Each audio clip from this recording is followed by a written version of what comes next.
Beep, beep, beep, beep, beep, beep, beep, beep. Dun, dun. Hey everybody, and we're live. Tap, tap, tap. Can you hear me meow? Ta-da. Yep. Somebody tell me if you can hear me. So paranoid about that still. Dr. Quinn, there's somebody I haven't heard for a while. Alan Dugan, thank you, buddy. Hey, everybody, it's Mike Meyers. Welcoming you to the Monday edition of the Mike Meyers Ask Mike Anything live stream. The goal of this live stream is to provide those of us who are isolated by the coronavirus the opportunity for us to continue to study for our CompTIA certifications. In particular, we concentrate on A+, Net+, and Security+, but we're also pretty much generally nerds, and we're always more than happy to answer any question on anything. So on a lot of days, about half the days, we have specific topics we like to cover. And even on those days, if I'm talking about, say, video cards, and you have a question about asymmetric encryption, just go ahead and ask. It's no big deal. So because it's called Ask Mike Anything, it works like this. Basically, you've got a chat window right there. Just type in your questions, and we'll answer them for you. I've got Scott Jernigan and Captain Dave Rush out there helping me, so they'll be monitoring the channel as well. However, sometimes I recognize questions can be complicated or long, or you're a little shy. All these things are fine. And if that's the case, just send me an email. Just send an email to michaelm@totalsem.com and type out your question, and then we can discuss it online. I don't even have to use your name or anything like that. Also, if you're a gamer, I am Senor Pepe. And if you want to know just about anything there is about me, look up the word Desweds and you will find it for me. So it is an interesting point that we're in right now, guys, because I've been asking folks for ideas on topics they want me to cover. Because, I mean, I can cover just about anything. Not trying to be boastful there. I just know a lot of stuff, and what I don't know, I can get Scott Jernigan or Dave Rush to help me out on, so it works out pretty well that way. And I did get some responses. I'm continuing to wait to get some more, but do be warned that there are changes ahead in terms of how this AMA is going to be working out. All for the better. I think everybody will enjoy it, but I haven't made any final decisions yet. But do be aware that things will be changing, but I'll give everybody plenty of warning. The AMA isn't going anywhere. I'm not going anywhere, that's for sure.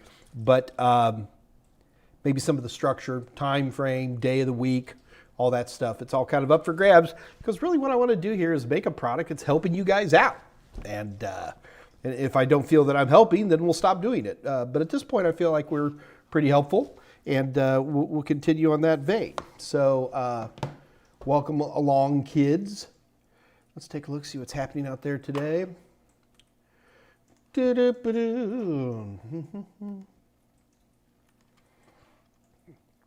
The usual cast of characters are out there. Got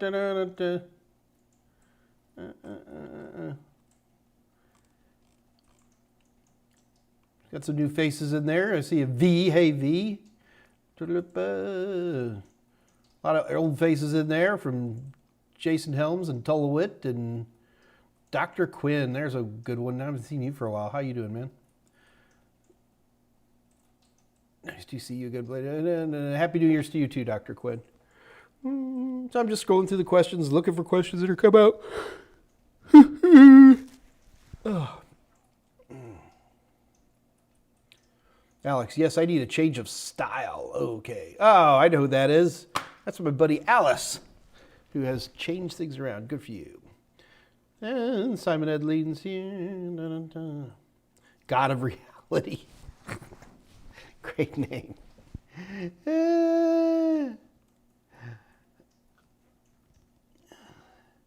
Mohit Nagpal. Hi, Mike. Taking the A+.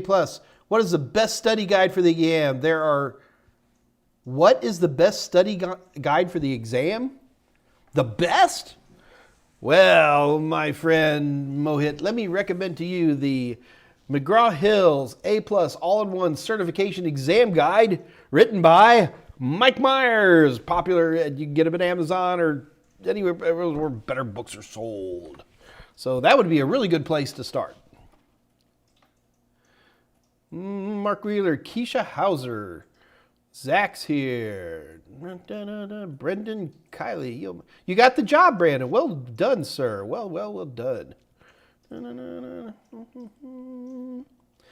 Okay, so let's just talk about a few things we have going here. Hello, cat. I'm surrounded by cats today. First of all, the hardest part of the Security Plus book is done, which is pretty exciting. And there's still plenty of important work to be done, but all the first rights are in. So we're very excited about that. So it should be just a, matter of a few more months, and then, sorry, I'm literally surrounded by cats. And so the Security Plus book will be out. We're already taking a look at the new Network Plus. CompTIA has started a new Network Plus. Can't tell you anything about it because I've signed an NDA, but I have no idea what time frame this is going to be or anything. But do be aware that there is a new Network Plus coming out, and we're talking many months away. Whew.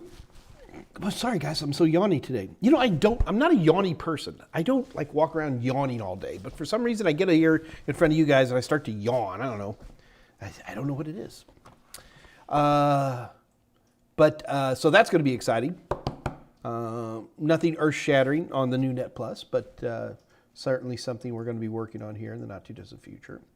So anyway, some of the topicalities that people have been starting to talk to me about, and I will have a more definitive list starting Wednesday, and that is a soup-to-nuts system build, which we could certainly easily do.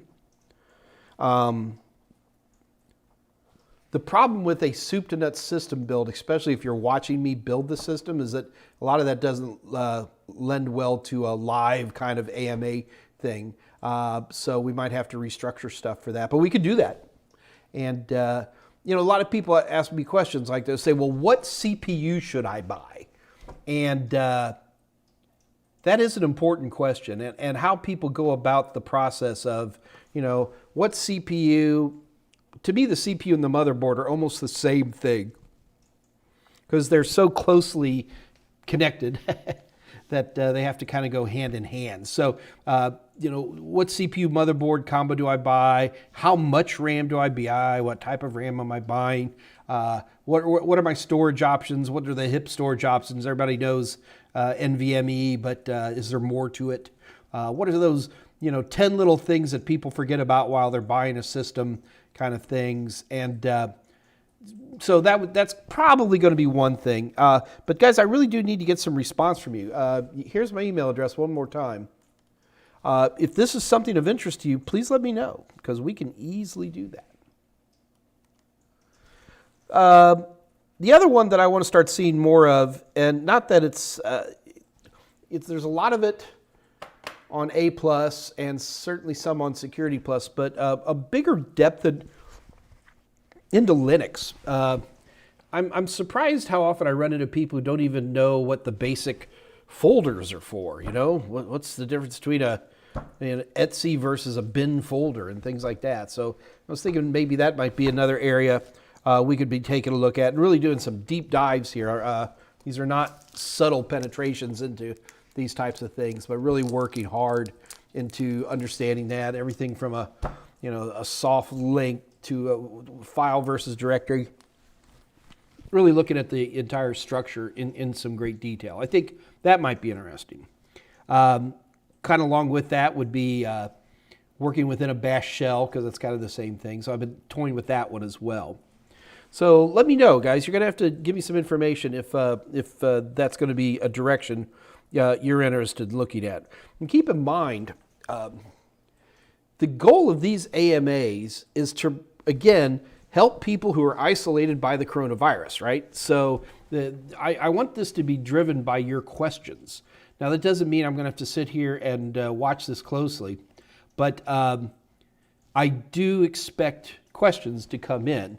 Now, what we might also consider doing is we'll have some kind of topic, and then the topic ends, and then we'll have questions for what anything anybody wants to talk about as well, and we can run that way as well. So lots of lots of interesting ways to go. Andre, are we that boring? No, we're not that boring. It's just that I want to keep good direction. And I want people who are coming on board to get the help they need to get through the A+, Net Plus, Security Plus, or other certifications. I mean, I always say this, but do remember is that we're certainly capable of talking about more than that.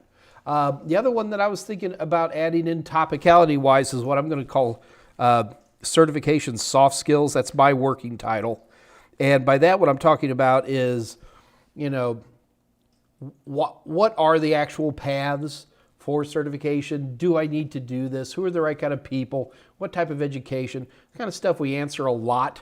I get little bits of these questions almost every live stream, which is fine. That's what they're there for. But maybe we could build that up a little bit more as well. So those are just a couple of the ideas of things that we're going to be looking at. So be ready for important changes that we're going to be taking place here in the next couple of weeks. But in the meantime, we have a couple of quieter episodes, as it were, like we're going to have today, which is great for me. I did have some fun today. No, I'm sorry, it was not today. It was over the weekend. I've decided I need to get some new networking testing equipment. And in particular, what I want for network testing is something, let's see if I can pull one up for you real quick.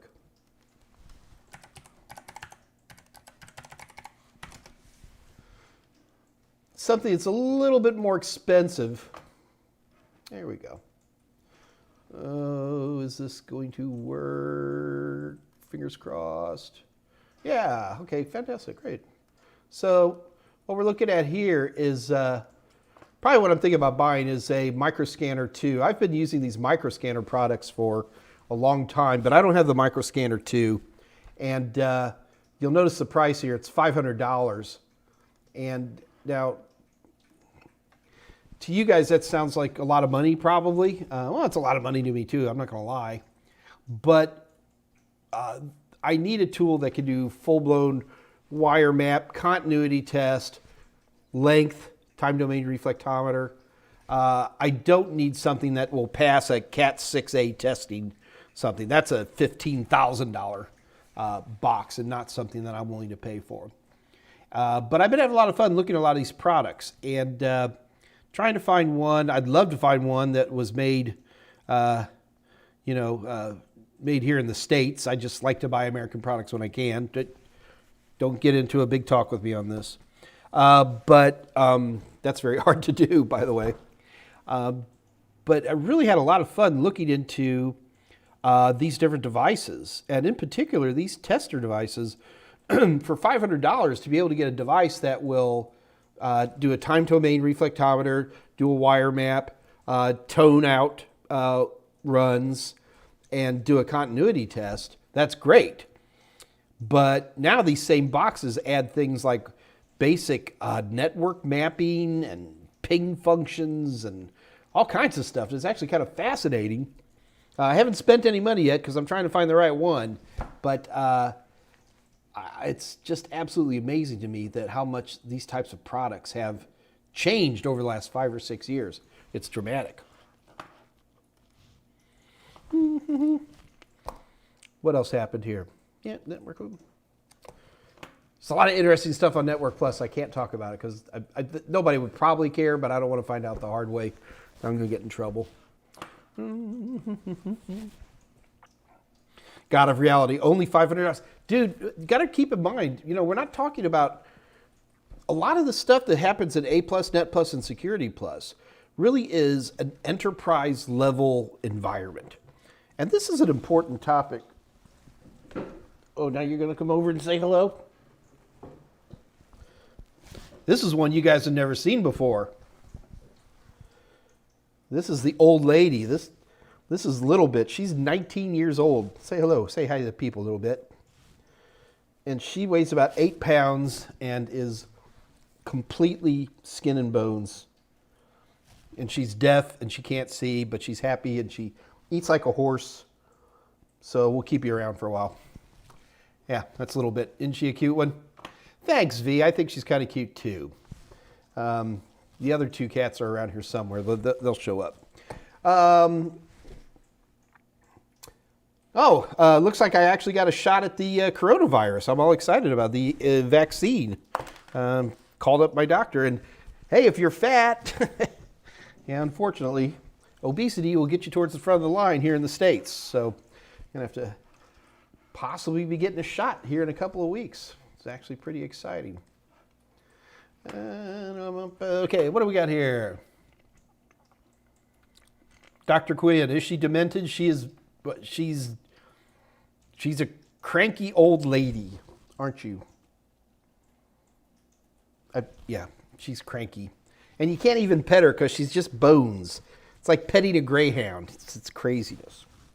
And the other problem is here, it's cold for the first time this winter here in Texas. It's 36 degrees. That'd be like 4 degrees for you European types.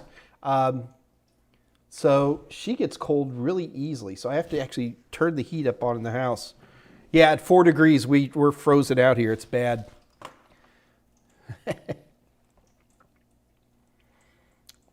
D. Thorne. Hello, Mr. Mike. Hello, D. Thorne. All right.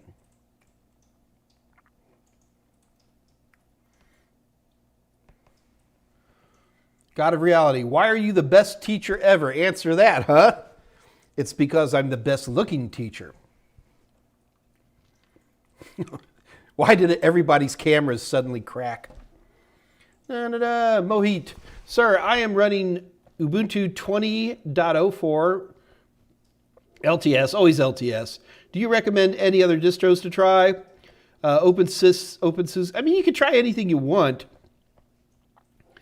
To me, if you're going to be playing with Linux, you should do a Debian type setup like Ubuntu, and then you need to go to the other side of the street and do a Red Hat. Any of them are fine. Just get good old regular Red Hat and try it. Mainly because things like using apt versus yum for installations and some of the subtle little differences between distros. But I would say that you could take 80% of all Linux distributions, and they're pretty evenly split between Debian versions and Red Hat. Those would be the two I'd like to look at. And then probably you want to pick one other weirdo Linux, like to me, Raspbian. The one that comes with a Raspberry Pi is a excellent, what I call a weirdo, because it's very specific in terms of it's really just designed on Raspberry Pis. And therefore it has a lot of efficiencies in terms of how it's installed and things like that. And those would be the ones I would look at. The other thing I would recommend you do is you've got Ubuntu installed, take some time and get comfortable with Ubuntu. Spend a day at the terminal without ever going into the graphical stuff. Really start playing with disks and running with everything from the DD command, practicing copying and moving, making folders, and just playing with the structure. And if you're doing it under a virtual machine, one of the fun things to do, in fact, we should probably do that here, is like how to mount drives. The problem is so many Linux distributions now automatically mount mass storage that it's almost kind of a lost art. If you ever look at the root directory of a Linux system, you're going to see there's a folder. There's 3 folders, almost always, certainly on Debian. You have one folder called CD-ROM, and then you have another folder called MNT, and then you have another folder called Mount. And CD-ROM was traditionally where your CD-ROM was mounted to. And then MNT was where things would automatically mount, like thumb drives and things like that. And then the mount is where you would type the mount command to mount stuff. So just playing with that kind of stuff is really important. The other thing that's really important that people don't do with Linux nearly enough is practice backing up things. Even if that means just having a big thumb drive plugged in and do a snapshot. Snapshots are not just a Windows thing, folks. A system image. Most Linux distributions do it very well. Ubuntu certainly does. do some backups. Get into the habit of backing the system up. Then backing up all of your personal files. Remember, just take your entire home directory and copy it to a thumb drive. There's also backup software that comes with Ubuntu, which is wonderful backup software. It'll do incremental and differential backups and all that fun stuff. And it's already pre-installed. It's even graphical if you want to be that, plug it in and give it a try. It can be a lot of fun.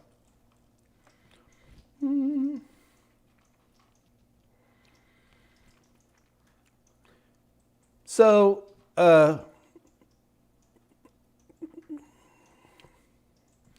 in regards to testers, I've heard good things about the Net Ally Link Runner. All right. When it comes to network tester, physical testers, there's 3 price ranges. The first price range is under $100. And these are, hang on, see if I can pull one up for you real quick.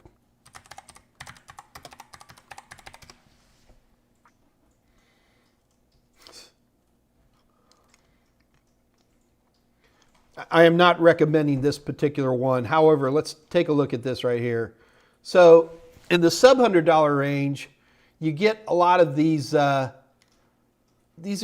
cheapy Chinese testers. Really all these things are is they're wire map testers and they're continuity testers. They'll find breaks in the wire and they'll make sure that everything's mapped properly. Oops. There we go. So this looks kind of fancy. You see it's only $67. They usually have problems with them, but honestly for like a lot of basic work, these things are fine because they're going to tell you if you've got your crimps in correctly, and it comes with a little toner too. What's wrong with that? So that's your first level of testers, and there's lots of them out there. And in fact, if you take your time, you can find them for $30, $40. The next level is going to be what we were talking about, like that Microscanner 2. The big thing that a Microscanner 2 adds that first layer doesn't have, well, number one, it's going to be a much more robust product. Like the Microscanner 2 comes from a company called Fluke. Fluke does a pretty good job of ruggedizing their equipment, and it just lasts longer, which is an important thing. But the big things you're going to be getting in there are like for example, the Microscanner can make different tones. So somebody's trying to trace out a wire, Microscanner can beep, beep, beep, beep, honk, honk, honk, all these different noises to identify different wires, which is very convenient. But really the big claim to fame for a Microscanner, more than anything else, is that it has time domain reflectometer. It can tell you the length of a cable or the length of a break in a cable, which can be a real lifesaver when you're messing with cables that are up in ceilings or in walls and you don't want to go after them more than that. So to me, that's the big thing. Now the next level up from there is going to be, I don't own these. I've rented them a couple of times, but generally I pay people who are running my cable to bring these types of things in.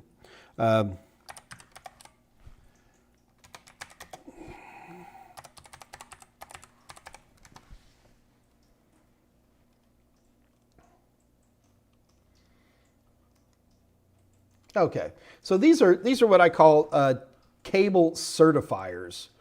And let me, all right, so here's one, whoops. Here's one for the low price of $8,500. Cable certifiers not only test things like wire map and stuff like that, but they're going to test things like near-end crosstalk, far-end crosstalk, return loss, delay skew, attenuation, all these other things that are really, really important for the people who are pulling the cable for you. When they pull this cable, in order for it to be 6A certified or whatever they're looking for, it has to pass a certain number of tests. So these very expensive certifiers, there's not really that much to do with them. It's the most fascinating part. You pretty much plug them into a horizontal run, and you press a big button that usually says test. Does this one have a test button? It does. Okay, here you go. And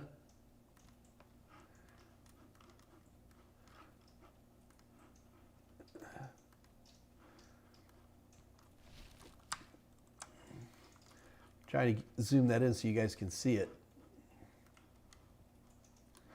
All right, you see right there? It's a big red test button. So there's really not that much to do. You run a test. So it'll run the test of this horizontal run, right?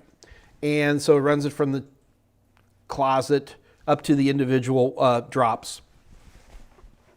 And as a result of that, it will store and say, well, this level of near-end crosstalk between these pairs, far-end crosstalk, this is what the attenuation is, the latency, blah, blah, blah, blah, blah, all measured in decibels.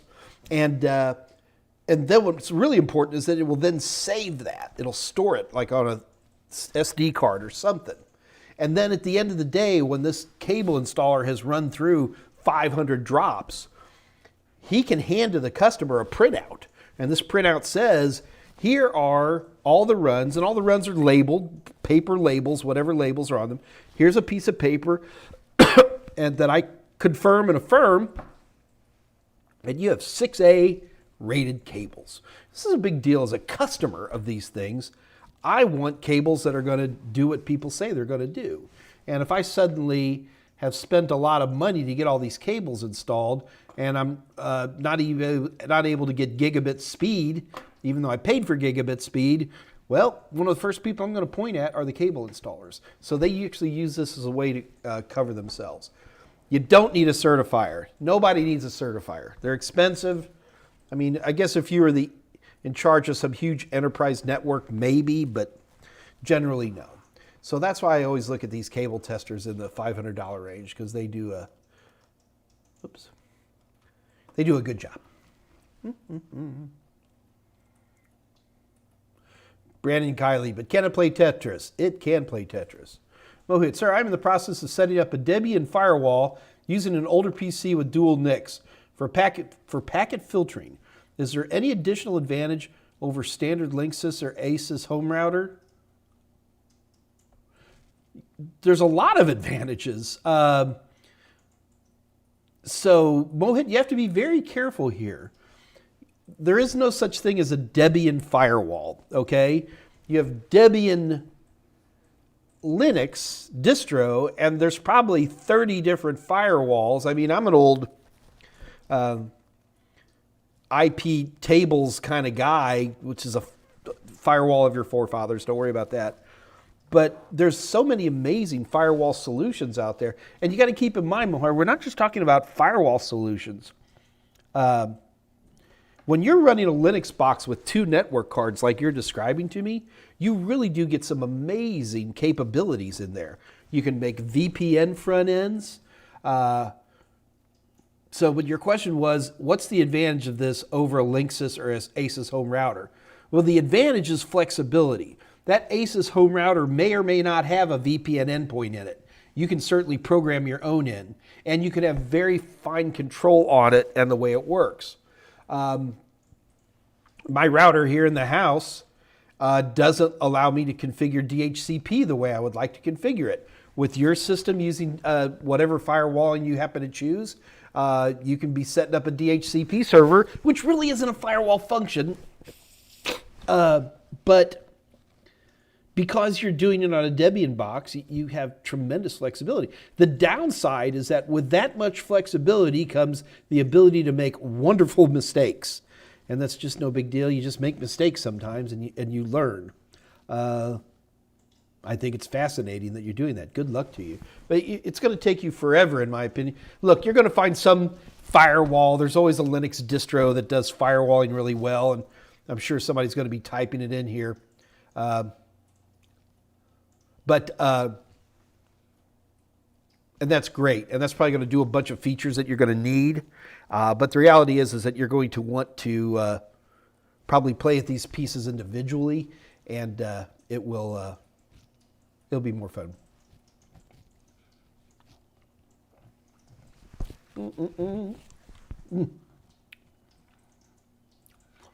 V for Vendetta. Oh, we lost him already. That's sad. Yeah, David, there you go. Like PF Sense, and I don't even know about this other one you're typing in, Monowall. Don't know it, but they're all good. They're all good. Alex, can you explain the reverse lookup zone? Well, sure, little lady. See if I can show it to you. Give me just a second. All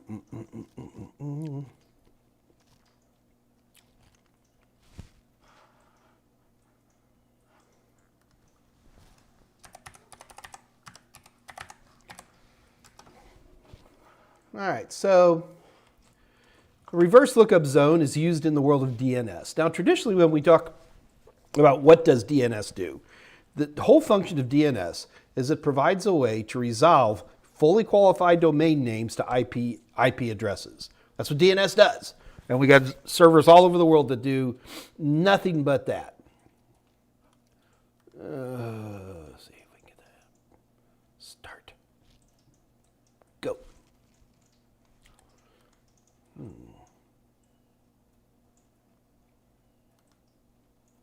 I'm trying to light up a Windows server quickly.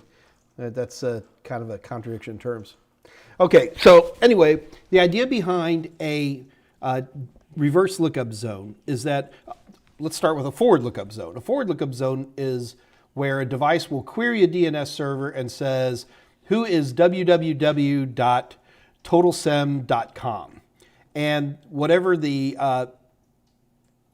primary name server for totalsem.com is, he'll respond back and say the IP address for www.totalsem.com is 15.16.17.18 or whatever it might be. So this is the important thing when you talk about a forward lookup zone, folks. The 99.99% of the time, what we want to do with DNS is we want to take a fully qualified domain name and then we want to find out what the IP address is. However, there are situations where you may want to do exactly the opposite.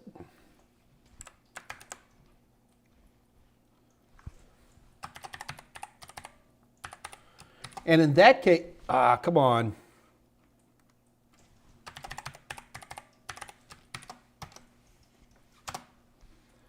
Grr, I'm 0 for 1.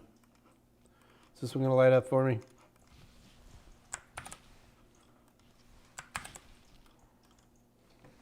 So there are situations where you want to do the absolute opposite of that. And in that case, what you're doing is you're taking an IP address and then you're trying to determine the domain name behind it. Oh boy, they both ran out. I did the 30-day things. Darn it. All right, we'll do it through interpretive dance.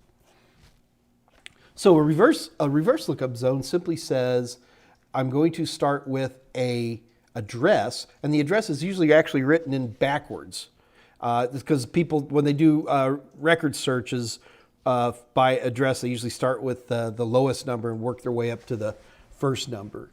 But they're used for things out there. I can't quickly come up with one off the top of my head. I know there are some important ones, but that is the difference between a forward lookup zone versus a reverse lookup zone.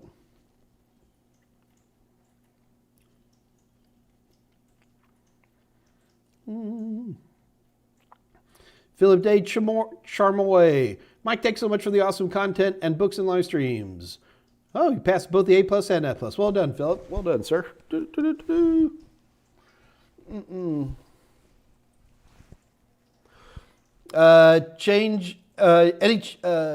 Any plans to make a new Udemy course for 601? What you're asking me is, do we need a new Security Plus course for the SY0 601 exam? The answer is yes. We're probably starting on it right away. But the problem is the 501's good till July. And anytime you have a choice between taking an old exam or a new exam, you always take the old exam. So we will have a 601 course out probably by the end of March. So there'll be plenty of time for those who want to go one way or the other. My nose is driving me insane. But we will have a 601 course. But the important thing you understand is that you don't want, if you have a choice between a 601 and a 501 for Security Plus, you always take the 501. The test has been out for almost 3 years. Everybody's more comfortable with it. We have a sense of what's on the exam. You know, your training materials are going to be a lot better. No one's ever going to take you into an interview and ask you, say, well, did you take the 501 or 601? No one's ever going to ask that question. They'll ask you how long ago did you take it, but they're never going to ask what version. They don't care. So the answer is we will have it here within the next couple of months. I think I'm allergic to this camera or something. Maven Feliciano, if there's only a few chapters of it, it's Maven, I don't. So when CompTIA comes out with objectives, people like to treat the objectives as a table of contents, which I find aggressively offensive. Even CompTIA has said many times that the CompTIA objectives are just a list of things we want you to cover. And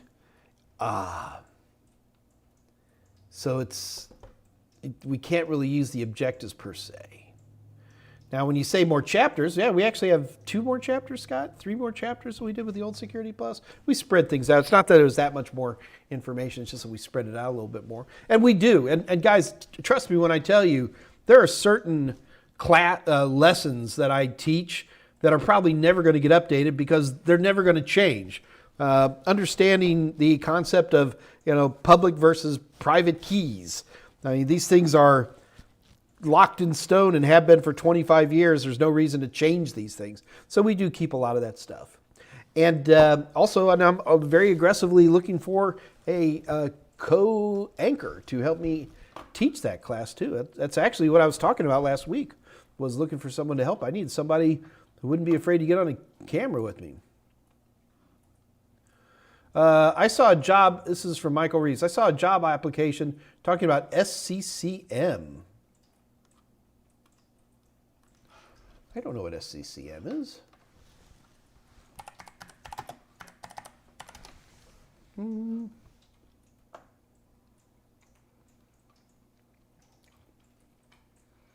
Sorry, man. Maven, not Maven, who was that? Michael Reeves. Michael, I don't know what that is. Sorry, buddy. I did a quick search. I didn't see anything instantaneously either, so.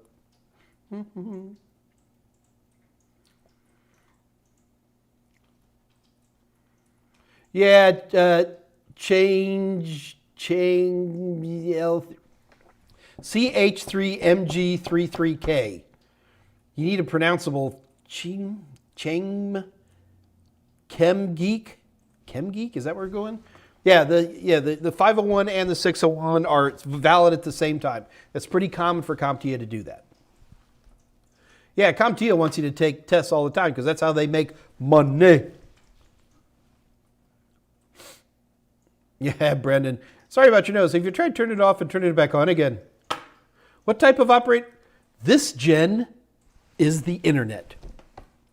If you guys have not watched the IT Crowd, every episode is on YouTube. Watch it.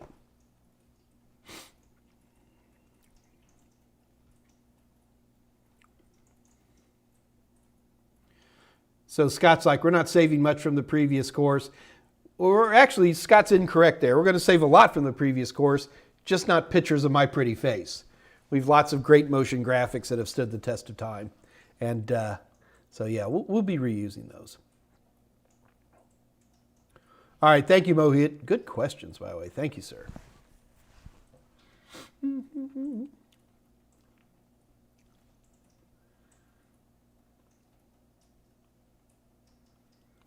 Oh, we're always going to keep them fun. Daniel Delaney. Hey, Daniel.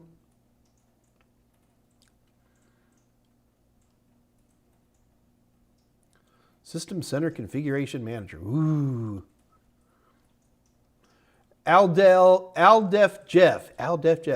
Hey, Mike, for the A+ course, is the videos and quizzes enough to be able to pass the exam? Should I also purchase practice quizzes? Aldef Jeff, I'm not trying to make more money off of you. I am making more money off of you. You got to have practice questions. In fact, if the only thing one had was practice questions, videos and books just make it easier to learn the topics. Practice questions are absolutely critical. And just because Aldef Jeff was kind enough to bring that up, where's my phone? Aldef Jeff, my buddy.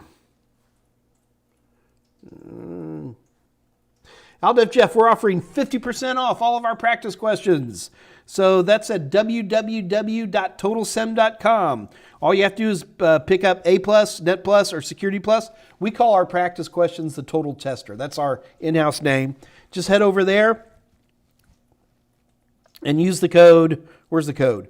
011121. Scott Jernigan will type all this into the chat window for you. But be aware that that is there, and you can get yourself some free practice questions. 50% off practice questions, which are already extremely cheap.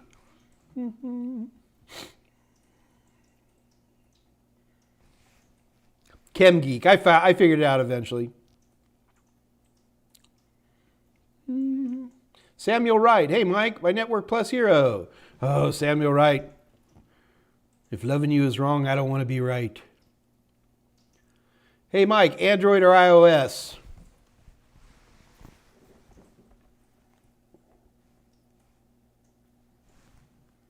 It's hard to do backwards.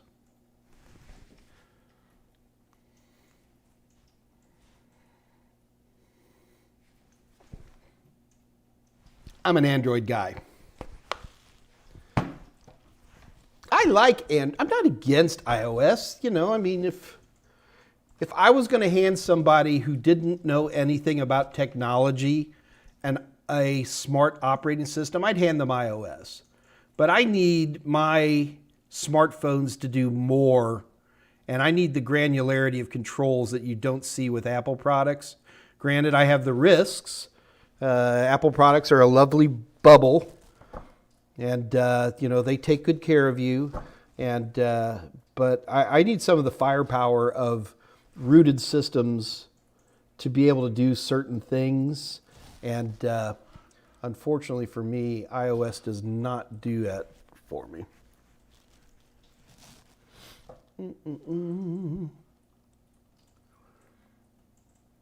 Cisco iOS. Good answer, Brandon.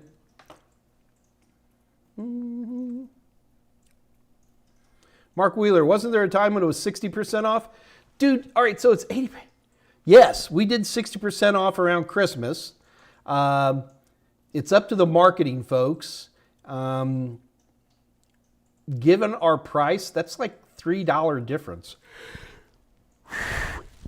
So, don't know what to tell you. Is there anybody else yawning out there? God, I can't. It's so embarrassing. I slept well last night, too. You don't even have that. Michael Reeves has an S9. Good box. Justin Choi. Hey, Mike, are your practice questions really similar to actual CompTIA Security Plus? Yeah, now, of course, number one, we can't copy actual CompTIA questions, nor would I want to. So if you were to buy any of my practice stuff, you're not going to see the exact questions that you're going to see on the exam. But I like to use this analogy. But if I tell you in one of my practice questions, what does 2 plus 2 equal? You better make sure you know what 2 plus 3 equals and 2 plus 1 equals. Know what I mean? Understood?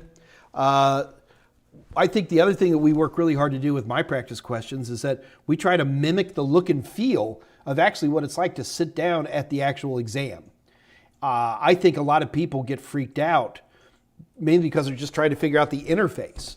And to give them an interface that allows them to practice, oh, I can mark questions, or I can end the exam now, or I can skip to question 42, really helps people out. And we've had really good luck with that over the years, decades now.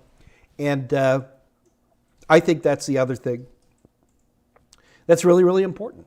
And I think that's why we've helped lots and lots of people pass the CompTIA Plus.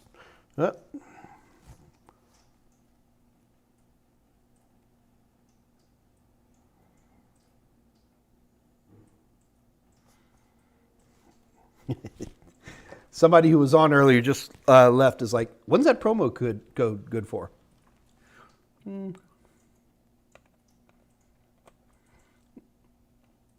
What, did I miss a question?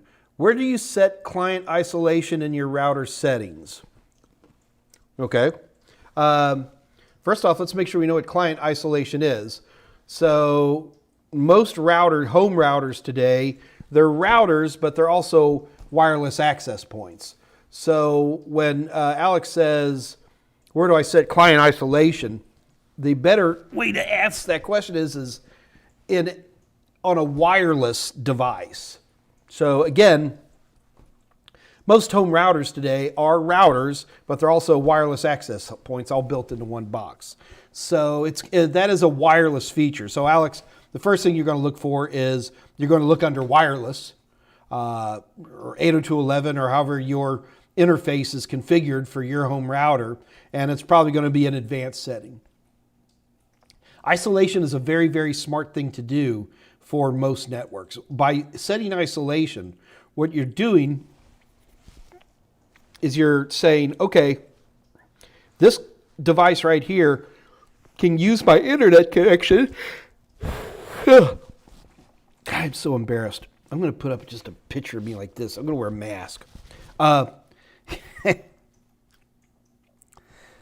Client isolation takes your one system and allows it to use the wireless access point's internet, but it can't use any of the internal LAN functions. You can't see other clients.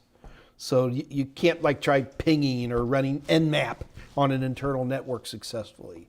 But I can't tell you where you're going to set it. What I am going to tell you is that there's almost certainly a place to set it. And you just have to be comfortable digging around. This always terrifies people, especially people who are new to technology. When I tell them this, I go, you just have to dig. You just got to play around with the interface. The story I always like to tell people is, I drive a Mercedes-Benz 280 SLK. Could you run the windshield wipers in my Mercedes-Benz?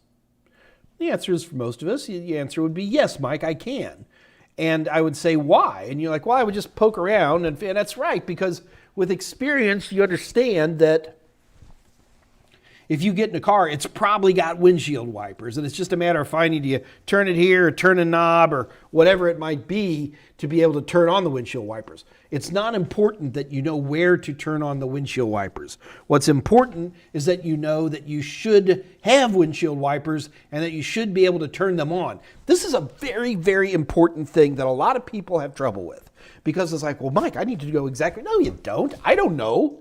You hand me a router and ask me to turn on client isolation.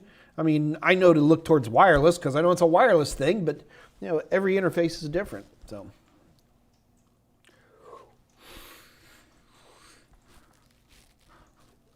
I think we're going to change the topic of this week's to yawnation.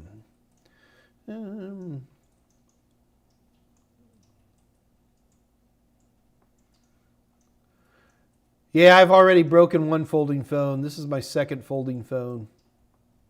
David M. says it's the gloomy weather.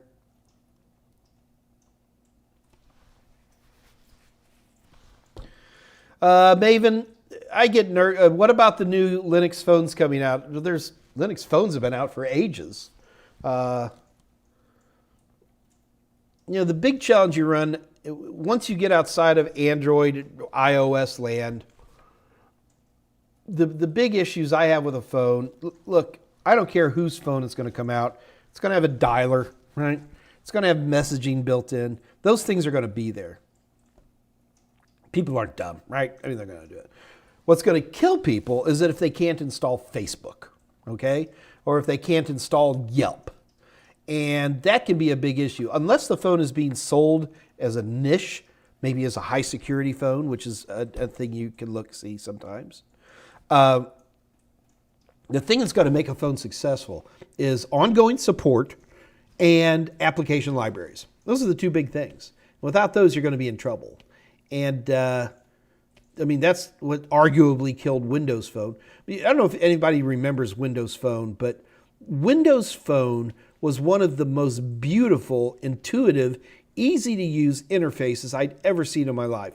The problem with the Windows interface is that the first time I saw it was in Windows, when did I see it first? Was it Windows 7, Windows 8, I think? No, like Windows 7, where it had the Metro dashboard thing. And it was just horrible for desktops. Horrible for desktops. It was just a bad idea. You guys don't remember, but Windows 8 and 8.1, the biggest difference between Windows 8 versus 8.1 is that Windows 8.1 made the Metro desktop optional. There's other stuff, but that was a big part of it. And the Windows interface for Windows Phone was outstanding. It just worked beautifully. And I loved them. But what killed Windows more than anything else is, update support and library. Because if you don't have a copy of Facebook on your phone's library, nobody's going to want your phone or your phone's operating system.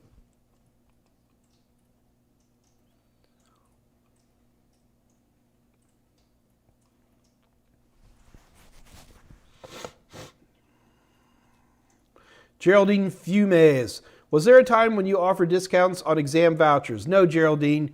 Now hang on. Yes, we always sell discount vouchers over at www.totalsem.com. It's not a big discount. It's about 10%. There's no markup, unfortunately. Sorry, guys. We don't really even make any money on vouchers as it is, hardly. So we give you what we can in terms of discounting, but there's not a great lot we can do there, Geraldine. Sorry about that. Aldef Jeff, how's your current fold held up? Seeing it has a screen that bends. It's held up extremely well. What's frustrating to me is that there really aren't any bumpers. The screen itself is fine. That's a non-issue. But I don't know if you can see this, but I've dinged it pretty good a few times. Can you guys see some of those? And that's what scares me. There are no bumpers. There were some cheap Chinese 3D printed bumpers I could get. I didn't see any reason for them because I will tell you is that when you spend this kind of money on a phone, and don't worry guys, it's not my money. It's R&D budget. You learn to be a lot more careful with your phone. So, yeah, but I do like the foldables. It works for me in particular because I need a big screen. The fearsome Donald. Here, I've been watching The Expanse. See if I can get the screen big enough. But you can really, this is, to me, it's a tablet replacement. That's a big screen. And the sound is unreal good. There's no way I can. 5.5 meters and a dry mass of 250,000 tons. The striking so the sound's really good. The class maintains the sleek and efficient. And the cameras are simply unreal. I would put the cameras in this device up against any Apple smartphone camera there is. Absolutely incredible. But guys, $2,000, okay? I would never spend that kind of money myself if it wasn't for R&D budget.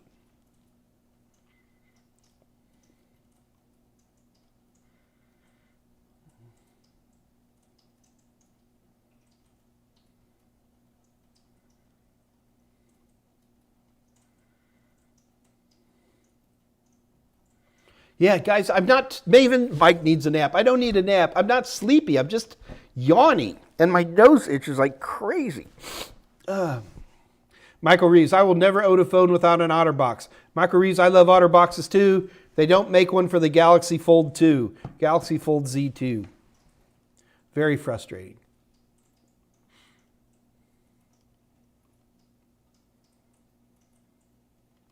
Syed Hussein, hi Mike, can we configure VLAN on a router? It depends on the router. Some routers you can, some routers you can't. So do keep in mind that, we might be able to do this again. You want VLAN, okay. Tell you what, just for funsies, let's see if we can configure the router, the VLAN on my router. Fingers crossed, let's see what happens. You guys ready? Here, we're gonna poke around together. You guys ready? Here we go. All right, you guys watch me while I dig here. All right, so it's network map. It's probably under LAN is my quick guess. I'm just looking for something in here. It's going to say VLAN.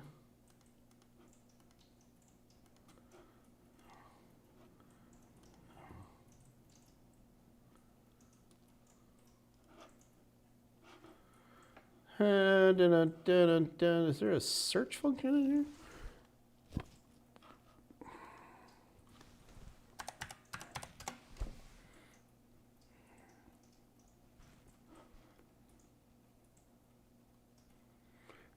No, I don't think I have a BRT. Yeah.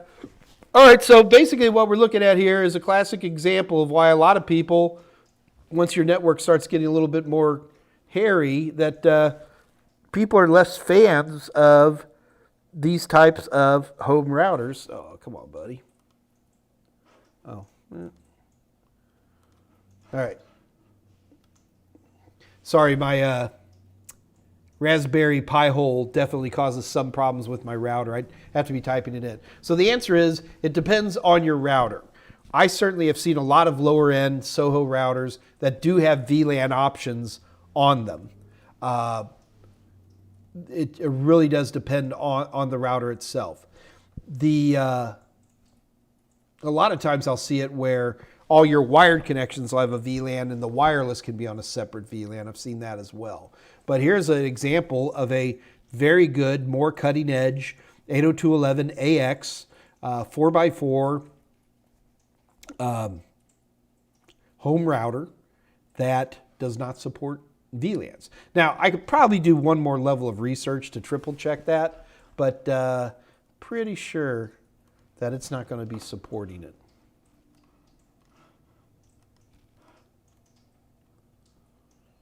So Scott's telling me VLAN is for switches. And I will say to Scott, yes, VLANs are for switches. However, let's keep in mind what the question here was, and that is, can I change the VLANs? Well, let me read. Did I read your question wrong?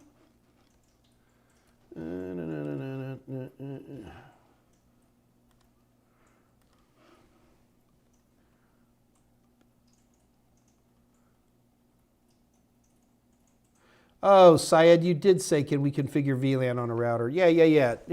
VLANs are for switches, okay? Do I have switch access here?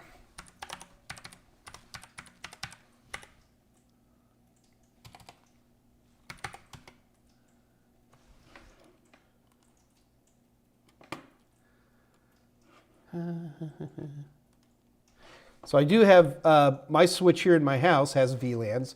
We can take a quick peek at this. All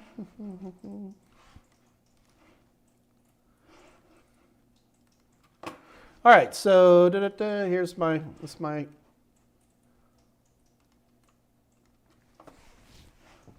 little switch I got here in my house. Now at this point I have VLANs turned off. Okay, if I click on, I'm running through this switch to do this live stream. So I'm not going to hit save on anything. But what time is it? It's 3 o'clock. If by any chance this live stream suddenly comes to a crashing end, give us 5 minutes and we'll come back up. All right, I'm going to go for it. It'll be fun. All right, so you can't configure this on a router because VLANs are a switch function. No, I don't. I'm just going to turn that off. Sorry, I'm afraid. I'm scared. I'm going to cut everything off. Anyway, I'm going to gamble that you had a different question, though, than what I just showed you here, configuring VLANs on a switch. When you say, can I configure VLANs on a router? I'm going to change your question to be, can I configure VLANs on a Soho router? Keep in mind that a Soho router most times is a router and a wireless access point and a switch all built into the same device. And because it's all of these different devices, some of the ports, especially if you've got one of these Soho routers that's got like 4 port RJ45s in the back, that's a switch, man. And depending on which router is, here we go, we'll get right back to it. Depending on which kind of device it is, sometimes you can set them and sometimes you can't. On my home router wireless access point switch, all those devices in one, On this particular one, this RTX 88AU, I couldn't do it, which really surprised me because I thought I'd be able to do that. But I have other ones where I could, which they're not plugged in right now. But there's other ones that I can. So, can I configure a VLAN on a Soho router? Depends on the router. Woof!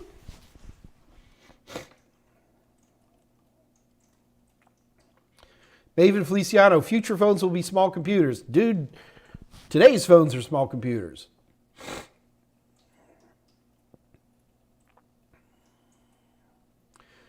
Yeah, Maven, we've been talking about how the phones are going to replace everything for a long time. Jack, kitty! And, you know, antisocial cats. Edward just shows up now.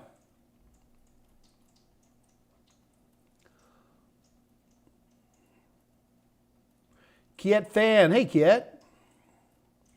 Zach, what you want to have? This is the Galaxy Fold Z2.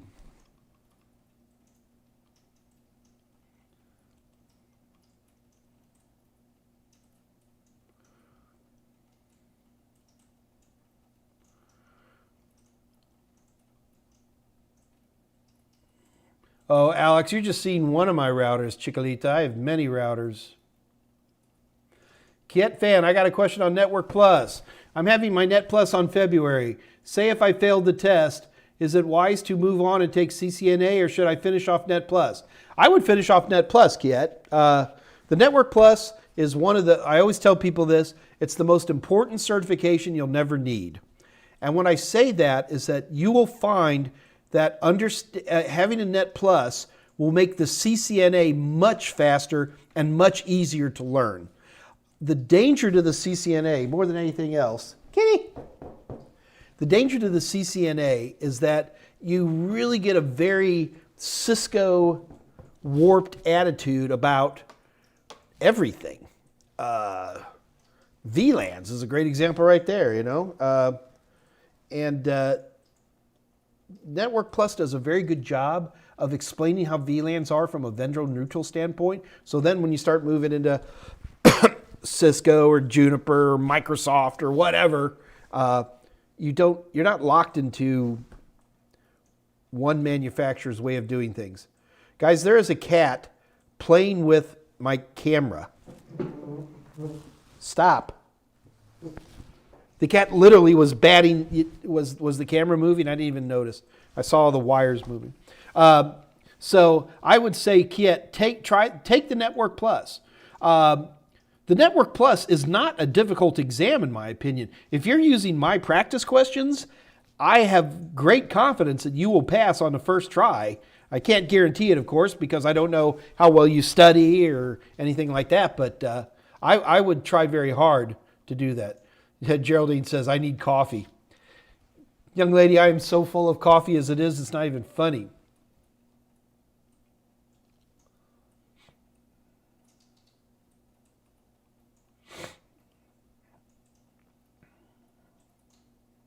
Andre, my router doesn't do VLAN, but my switch does. So, okay, yeah. Managed switches, of course, part of the reason we call a switch a managed switch is that it has the ability to configure VLANs, among other things. Sorry I can't do it on mine. I love you guys too much, and I don't want this. I don't want to lose you.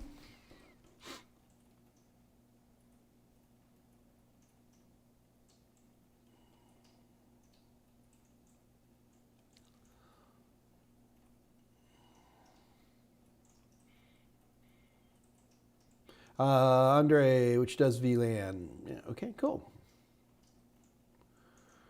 Daniel Devant got my A+ cert in December, now working towards Net Plus. Well done, sir. Congratulations.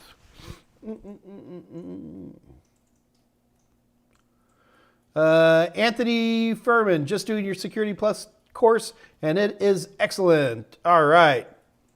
Thank you. Tell you what, guys. Looks like questions are drying up. We've been at it an hour. Let's have a couple of little competitions and we'll call it a day. How does that grab you?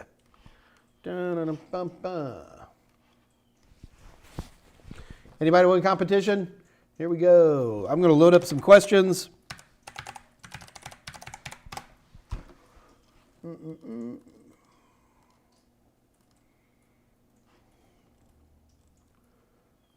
You know, we haven't done A-plus questions in a while. Let's do an A-plus question.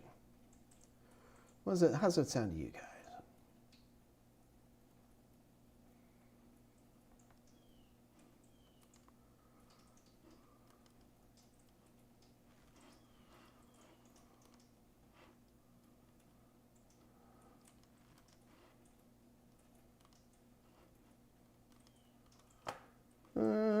You guys ready? All right, so here's how this works whenever we do these. Number one, you are all competing for free online practice questions.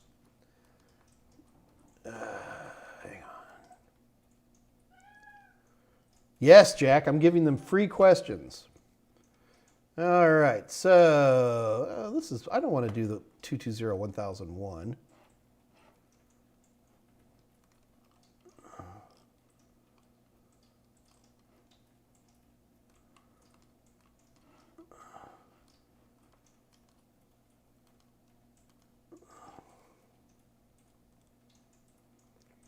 Hang on, guys. I'm trying to pull up some good practice questions here.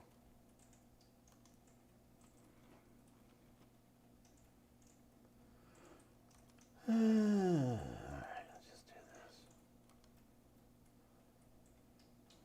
All right, here we go. Sorry, guys. Took me a minute.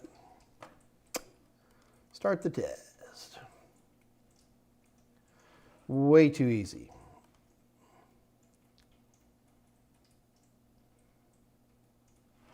Ooh.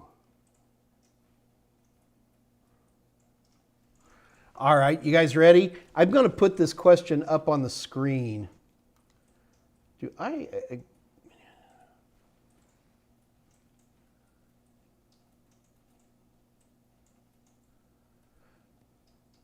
No, I hate this question.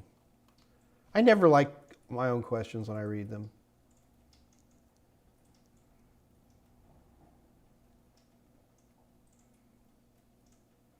All right, let's start with an easier one. You ready?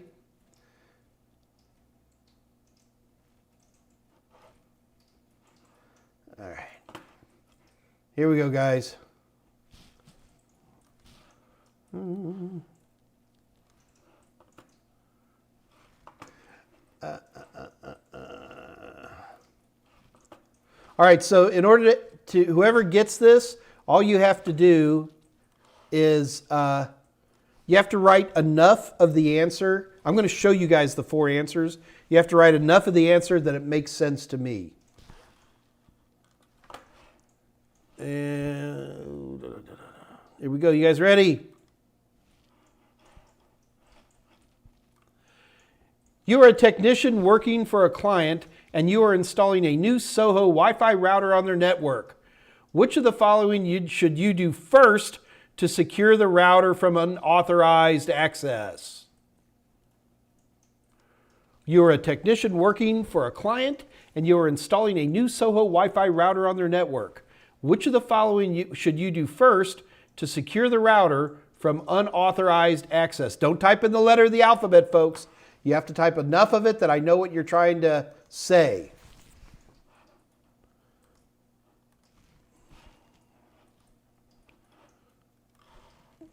All right.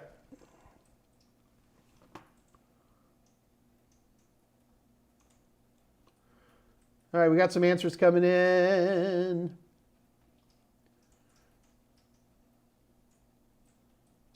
Cool. Okay, I'm going to give this one to... Whoops, sorry, you got to see my live stream. I'm going to give this one to Dan Richards.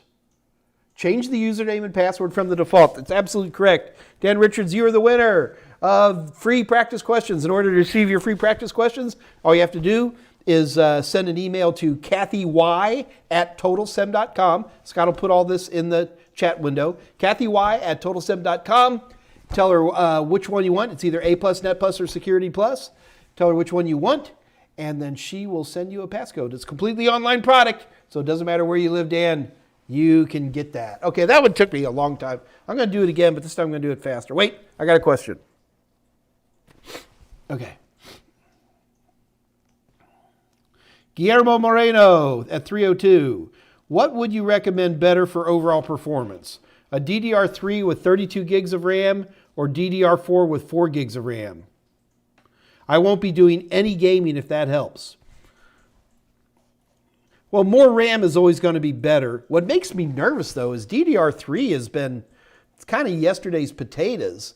And yes, as of today, right now, 32 gigabytes of RAM is going to be better than 8 gigabytes of RAM. Forget the DDR3s and DDR4s. What I'm more worried about here, Guillermo, is if you have this system another 2 years, how much is it still going to be? Right now, it's easy to get DDR3. But it's not that easy to get DDR2 anymore, unless you want to buy it used. So that would be my concern. So Guillermo, the answer is for, DDR3 with 32 gigabytes of RAM would be better than DDR4 with 8 gigabytes of RAM. Also, do keep in mind, we're not talking about the same motherboard here, right? Your motherboard's either going to be able to support DDR3 or DDR4. It will not support both. So that could be a moot point there. I'm going to just assume this is an academic question, and we'll go at that route.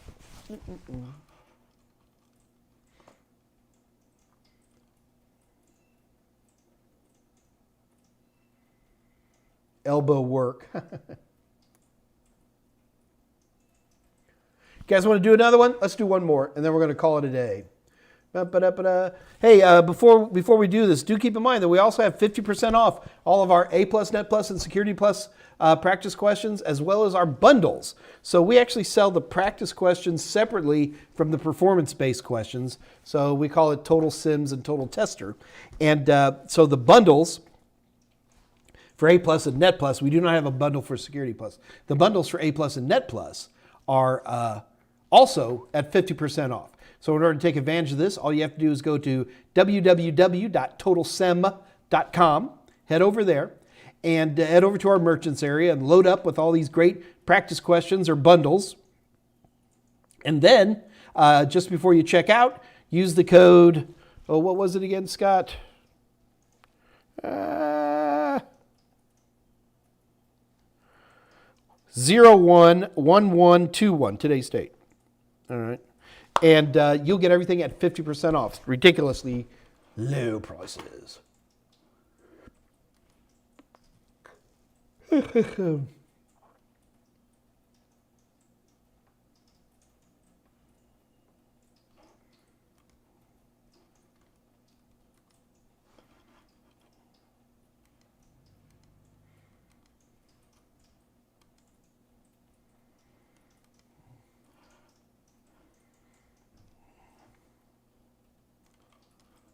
Okay, you guys ready? Here we go.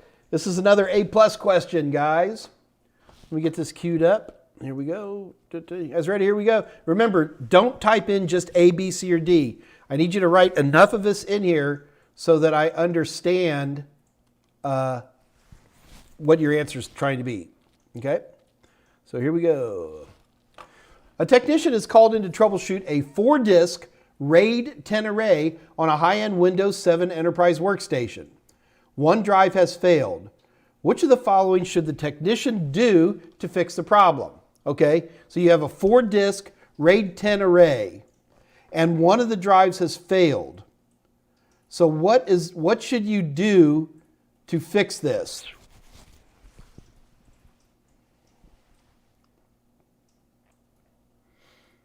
So do we want to replace the failed drive and make sure the RAID rebuilds successfully? Do we want to reset the drive and verify the RAID array is healthy? C, do we want to add a 5th drive and make it a spare?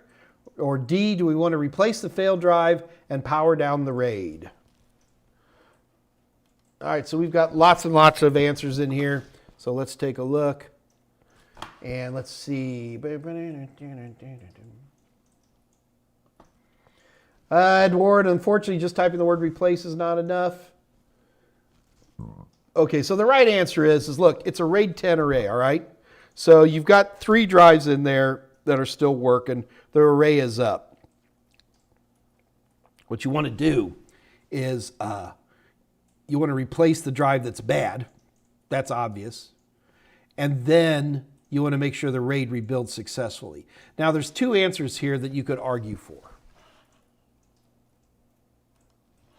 First, you could say, replace the failed drive and make sure the RAID rebuilds successfully. Or you could say replace the failed drive and power down the RAID. There's a couple of reasons why D absolutely doesn't work. Number one reason is that you're just shutting everything down here. Do you see that? You replace the failed and then power. Now, if they, if the answer had been power down the RAID and replace the failed drive, then we would have had a problem, because that would have been a compellingly good answer. But because it's backwards like that, that pretty much kills it. This is actually kind of interesting, guys. CompTIA has a lot of questions on this on their exams, where you're going to get down to two answers, and you know it's one of these two. And if you take some time and use a little common sense, one of those two questions will negate itself from a practical standpoint. And that's one of the reasons I like this question. This is very CompTIA-esque in terms of questions you might see. No, you're not going to see this exact question. Don't bother memorizing it. But what's important is that we had some idea there. Okay. So,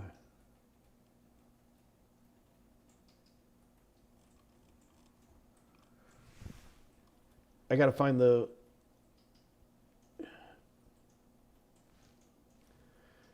Okay, David M. said replace the failed drive. That's not enough because we have two there. Alan Duggan, it's not power down. Zach, all right, I'm going to give it to you. Zach, congratulations, you're the winner. Replace the failed drive and rebuild the array is the right answer. Congratulations to you. Zach, go ahead and let us know if you want A+, Net+, Security Plus. Send an email to kathyy@total7.com. Let her know which one you want. We got all that information in there. Scott Jernigan will put it into the chat window for you. All right, one more shot at questions, guys. All right. All right, we're going to go ahead and wrap it up. So anyway, a couple of things. Number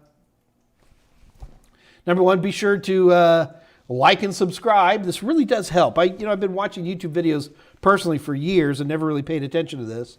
And if you can like these videos and if you can subscribe to my channel, I would very much appreciate it. That really helps. Also, keep in mind that we do have our Discord channel. Now, this Discord channel is in no way affiliated with me or Total Seminars or any of my employees. It is completely run by my buddy, Jose Braden. It is a great and popular place to be. I recommend you heading over there very much. I will not be there today, but I will be there Wednesday. I've got people coming over, folks. I got to clean this house. You just get to see this one little partially clean. If I turned this camera at all, you'd be like, that mic is a PIG pig. Anyway, do check out our Discord channel. Scott Jernigan will put all that out there for you. Guys, please, Scott Jernigan, put the Discord on the chat, please. Maruzio, hang on, it's coming, man. Mark Emil Gadar, it's coming. Brandon, I'm not sleepy. I just don't know why I'm yawning in my nose. I think I'm allergic to cameras. I really think that's it. Oh, I shouldn't even touch my nose. It's insane. I will see you guys on Wednesday. Do keep in mind, you know what? Let's go ahead and let's make a topic for Wednesday. Wednesday's topic is going to be building your desktop dream system. Desktop dream system. What we're going to be talking about is how you decide the CPU, how you decide the RAM, motherboards, all that kind of stuff. And that will be our primary topic for Wednesday. It's all going to be discussion. I'm going to show you the places I go to buy equipment, and we'll be putting all that together. And the end result of Wednesday is we will have a nice shopping list of the products we want, and hopefully one or two or sometimes three vendors where we can actually get those. So be sure and show up for that and have your questions ready. And other than that, I will see you guys on Wednesday. This is your little Uncle Mikey saying good night, kids. Good night.